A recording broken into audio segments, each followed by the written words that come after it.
வணக்கம். எவனும் ஜேப்படி பண்ணுறான், வழிப்பறி பண்ணுறான். நமக்கு என்ன தகுதி இல்லையா? நம்ம யூனிஃபார்ம் போட்டுன்னுக்குறோம், நம்மளுக்கு எல்லா தகுதியும் இருக்குது அப்படின்னு சொல்லிட்டு இப்போ போலீஸ்காரங்க வழிப்பறி பண்ணுறதும் ஜேப்படி பண்ணுறதுலையும் இறங்கிட்டாங்க. சம்பளம் பத்தலை போல இருக்குது. அந்த சம்பவம் எங்கே நடந்திருக்குன்னா நுங்கம்பாக்கத்தில் நடந்திருக்கு. சரவணன் சொல்லிட்டு ஒரு ஹோட்டலில் வேலை பார்க்குறவர். அவர் என்ன பண்ணுறாருன்னா, நைட்டு வேலை முடிஞ்சிட்டு அண்ணா நகருக்கு போயிருக்கார் டூ வீலரில், சென்னை அண்ணா நகர். அவர் போகும்போது நுங்கம்பாக்கத்தை தாண்டி தான் போகணும், நுங்கம்பாக்கம் சூளைமேடு தாண்டி தான் போகணும். அப்படி போகும்போது 3 திருநங்கைகள் வந்து சரவணனை வழிமறிச்சிருக்காங்க. காசை கொடு அப்படின்னு. திருநங்கைகள் உங்களுக்கு எல்லாருக்குமே தெரியும், அவங்ககிட்ட மாட்டிக்கணும்னா ரொம்ப ஆபத்து. கூப்பாடு போட்டு கூட்டத்தை கூட்டி நம்மளை அசிங்கப்படுத்திடுவாங்க. அதெல்லாம் இல்லைன்னு சொல்லியிருக்காரு. இல்லைன்னு செல்ஃபோனை பிடுங்கி டக்குன்னு எடுத்து வாட்ஸ்அப்பில் இருந்து அவங்க சரவண ஃபோன்லேருந்து அவங்களுடைய ஜிபேக்கு 15,000 ரூபா ஜிபே, 5,000 ரூபா ஜிபே பண்ணிட்டாங்க. ஜிபே பண்ணிவிட்டு இந்த ஃபோன் அப்படின்னு சொல்லி கொடுத்துட்டாங்க. அது அநியாயமாக இருக்குது அப்படின்னு சொல்லி பார்க்கும்போது கொஞ்சம் தூரத்தில் 2 போலீஸ் இருந்திருக்காங்க, ஒரு போலீஸ் பூத்துக்கிட்ட. அங்கே போய் சரவணன் என்ன சொல்லியிருக்காரு, இந்த மாதிரிங்க திருநங்கையில் வந்து ஃபோனை பிடிங்கன்னு 5,000 ரூபா அங்கே ஜிபேயில் எடுத்துட்டாங்க அப்படின்னு சொல்லியிருக்காரு. அப்படியா, எங்கன்னா உங்கள் மேலே தான் சந்தேகமாக இருக்குது அப்படின்னு சொல்லி பூத்துக்கு வா அப்படின்னு சொல்லி கூட்டின்னு போயிருக்காங்க. பூத்துக்கு கூட்டின்னு போய் விசாரிச்சுட்டு விட வேண்டியதானே, உண்மையாக பொய்யான்னு விசாரிக்கணும் இல்லையா? இவரை விசாரிச்சுட்டு இவருடைய ஏடிஎம் கார்டு, சரவணனுடைய டெபிட் கார்டு எடுத்து ஏடிஎம்மில் போய் ஸ்வைப் பண்ணி 15,000 ரூபா அவங்க ஆட்டையை போட்டாங்க. இது என்னடா இது, புளியூருக்கு பயந்துன்னு எலியூருக்கு போனால் எலியூரும் புளியூராக மாறிடுச்சு அப்படின்ற மாதிரி திருநங்கை கிட்ட மாட்டி இங்கே வந்தால் இவங்க அதிக மேலே கொலைக்காரன் வரானுங்களே அப்படின்னு சொல்லி, சரி ராத்திரி நேரம் நம்ம ஒன்றும் பண்ண வேணாம் சொல்லிட்டு இவர் போயிட்டார். மறுநாள் நுங்கம்பாக்கம் போலீஸ் ஸ்டேஷனில் வந்து கம்ப்ளைண்ட் கொடுக்க வர்றார். இந்த மாதிரி இந்த இடத்துல இந்த மாதிரி நடந்தது, இதெல்லாம் நடந்ததுன்னா கம்ப்ளைண்ட் கொடுத்துருக்காரு. கம்ப்ளைண்ட் கொடுத்து போயிட்டார். அது எப்படியோ கமிஷனர் அருணுக்கு தெரிஞ்சிட்ருக்கு. அவர் உடனே என்ன பண்ணியிருக்காரு, ட்ரிப்ளிகேன் டிசி ஜெயச்சந்திரன் சொல்லி இதை இமீடியட்டாக நடவடிக்கை எடுங்க அப்படின்ட்டுருக்காரு. உடனே டீமை போட்டு விசாரிச்சிருக்காங்க. விசாரிக்கும் போது அந்த சிசி கேமரா இருக்கும் இல்லையா, இந்த சிசி கேமரா ஆய்வு பண்ணுறாங்க டீமு. ஆய்வு பண்ணும்போது இந்த சரவணனை மடக்கி செல்ஃபோனை பிடுங்கி ஸ்வைப் பண்ணி அந்த செல்ஃபோனை பிடுங்கி ஜிபே பண்ணது, அதுக்கப்புறம் அவர் அங்கேருந்து போய் போலீஸ்கிட்ட முறையிட்டது, போலீஸு இவர்கிட்ட சரவணங்கிட்ட ஏடிஎம் கார்டை பிடிங்கி ஸ்வைப் பண்ணது எல்லாம் கேமரா தோல் வச்சு காமிச்சிருச்சு. கதை முடிஞ்சு போச்சுங்களா? உடனே அருண் என்ன பண்ணுறாரு, இமீடியட்டாக அவங்க நடவடிக்கை எடுங்க அப்படிங்கிறார். உடனே என்ன பண்ணுறாங்க, மூணு போலீஸ்கார். இந்த 3 போலீஸ்கார் யார் அப்படின்னா, நுங்கம்பாக்கம் காவல் நிலையத்தில் சட்டம் ஒழுங்கு பிரிவில் வேலை பார்க்குற போலீஸ்காரங்க. சட்டம் ஒழுங்கை எப்படி பாதுகாக்கிறாங்க பாருங்கள். அவங்க யாருன்னா ரத்னம், விக்னேஷ், காஜா மொய்தீன், இவங்க 3 பேர். இவங்க 3 பேரை வந்து கமிஷனர் வந்து பணியிடை நீக்கம் பண்ணியிருக்காரு. பணியிடை நீக்கம் பண்ணது கரெக்டு தான், நாங்கள் ஒத்துக்கிறோம். ஆனால் இதே மாதிரி வேற எவனா ஜேப்படி பண்ணியிருந்தா ரிமாண்ட் பண்ணியிருப்பீங்கள்ல, ராபரி கேஸ் போட்டு ரிமாண்ட் பண்ணியிருப்பீங்கள்ல. ஏன் இவங்களை ரிமாண்ட் பண்ணலை?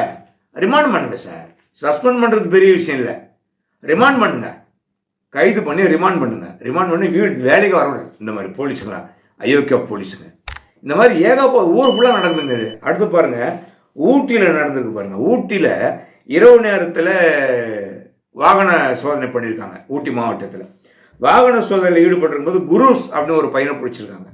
அந்த பையன் என்ன பண்ணிருக்கான், கஞ்சா வச்சுருந்துருக்கான், கஞ்சா வியாபாரம் பண்ணியிருக்கான். எந்த தகவலில் பிடிச்சாங்களா, அது அவன் வரும்போது பிடிச்சாங்களான்னு தெரியாது. குருஸ் என்பதை பிடிச்சிட்டாங்க. பிடிச்சி விசாரிக்கும் போது அவர் வந்து கஞ்சாவெல்லாம் பறிமுதல் பண்ணுறாங்க. பறிமுதல் பண்ணும்போது ஊட்டி மத்திய காவல் நிலையத்தில் கான்ஸ்டபிளாக பணியாற்றுகின்ற நசீர், அவருக்கு எங்களுக்கும் தொடர்பு உண்டு.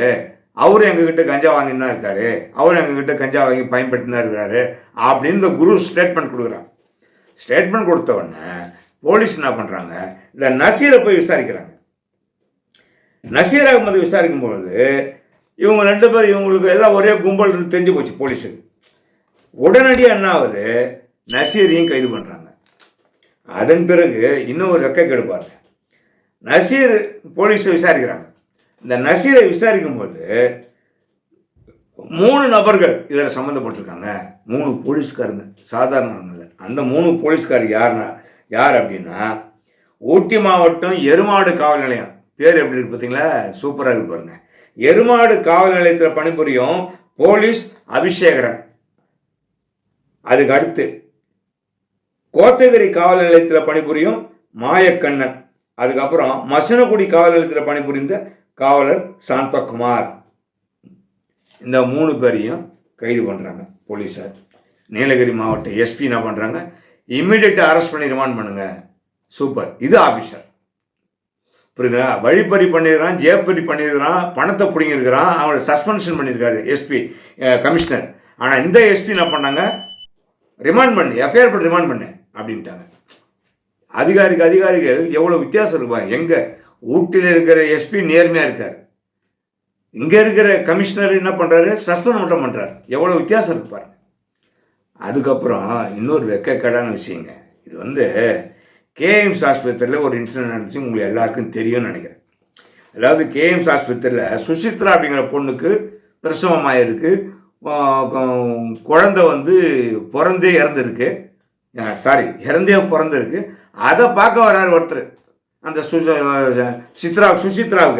சுசித்ரா பார்க்க வர்றவர் யார் அப்படின்னா ஆதிகேசவன். அவர் ஒரு ரவுடி, பல வழக்குகள், ஹிஸ்ட்ரி ஷீட்டர். அவர் பெரிய குற்றம்லாம் பண்ணியிருக்காரு. அவர் வந்து பார்த்துட்டு அங்கே பார்க்க முடியாதுன்னா விசிட்டர்ஸ் ஹாலில் படுத்து தூங்கியிருக்காரு.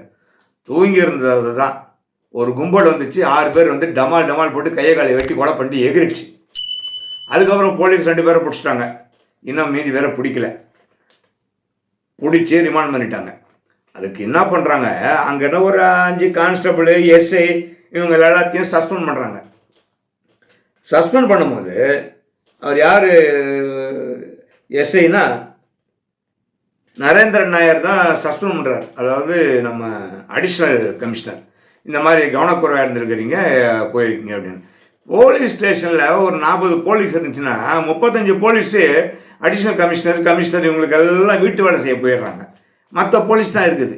இவங்க வந்து என்ன பூத கனெக்ட் வச்சு நான் பார்த்துட்டு இருப்பாங்க, யார் வரான் யார் போகிறான்னு. அதனால் சஸ்பெண்ட் பண்ணிட்டாங்க. சஸ்பெண்ட் பண்ணது மட்டும் இல்லை, சஸ்பெண்ட் பண்ணி நடவடிக்கை எடுக்கிறோம் அப்படி இப்படின்னு சொன்ன உடனே கடைசியில் என்ன ஆகி போச்சு, அந்த எஸ்ஐ வந்து கிரிதரன் ஒரு எஸ்ஐ, அவர் வந்து சூசைடே பண்ணினார். இறந்தே போயிட்டார். அசிங்கமாகி போய் இறந்தே போயிட்டார். இப்போ அதுக்கு என்ன பண்ண போகிறீங்க? இப்போ சொல்லுங்கள். காவல்துறையை வந்து எந்த நேரமும் நம்ம வந்து தப்பு சொல்லிட்டு இருக்க முடியாது. ஒரு போலீஸ் ஸ்டேஷனு, அது வந்து ஹாஸ்பிட்டல் இருக்கிற போலீஸ் ஸ்டேஷனு, எவன் வரான் எவன் போகிறான் வந்து மை போட்டால் பார்த்துட்டு இருக்க முடியும்? கொலைகாரன் வரானா, திருடன் வரானா, போவாங்க வருவாங்க, அதான் செய்ய முடியும். இன்சிடென்ட் நடந்தால் தான் போலீஸ் போய் எதாவது செய்ய முடியும். அதுக்கு முன்னாலே என்ன செய்ய முடியும் சொல்லுங்கள்?